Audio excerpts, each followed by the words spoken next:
Ok, vamos dar prosseguimento. Por que Jesus foi tentado? A Bíblia fala em Mateus 4 que Jesus foi tentado, a gente já viu isso. Mas para entender isso, a gente vai ter que voltar um pouco mais atrás. Em Romanos 3, 23, aquilo que a gente não lê, anota aí para você ler depois.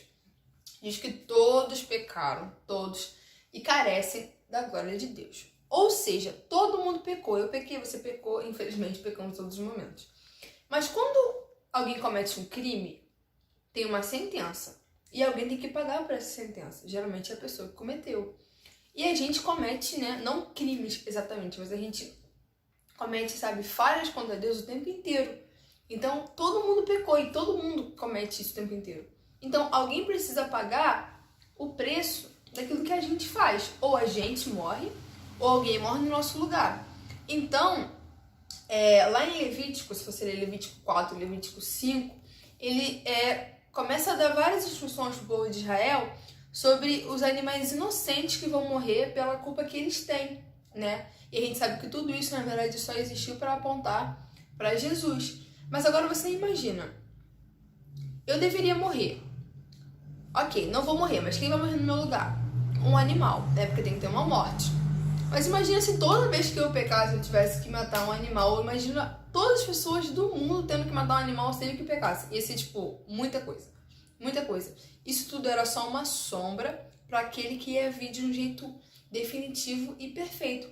E se você ler Levíticos, diversas ofertas tinham que ser um novilho sem defeito nenhum.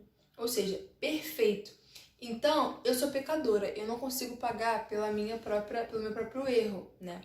Agora, a pessoa que viesse, tivesse que morrer no meu lugar, teria que ser perfeito, sem defeitos, ou seja, sem pecado.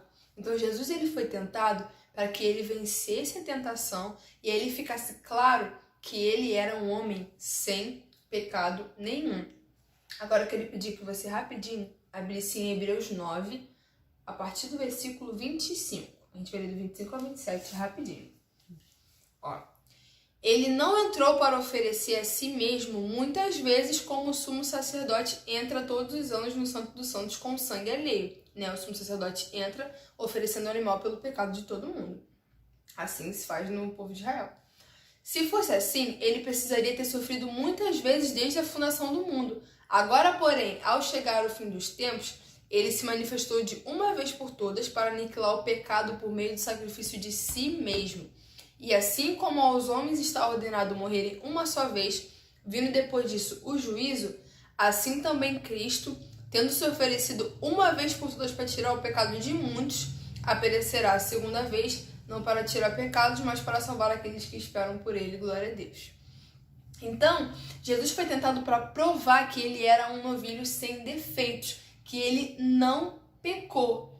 Ele morreu no nosso lugar como um cordeiro perfeito, sem defeito nenhum. Então, esse foi um propósito pelo qual Jesus morreu. Lá em 2 Coríntios 5, 21, disse que aquele que não conheceu o pecado se fez pecado por a salvação de muitos.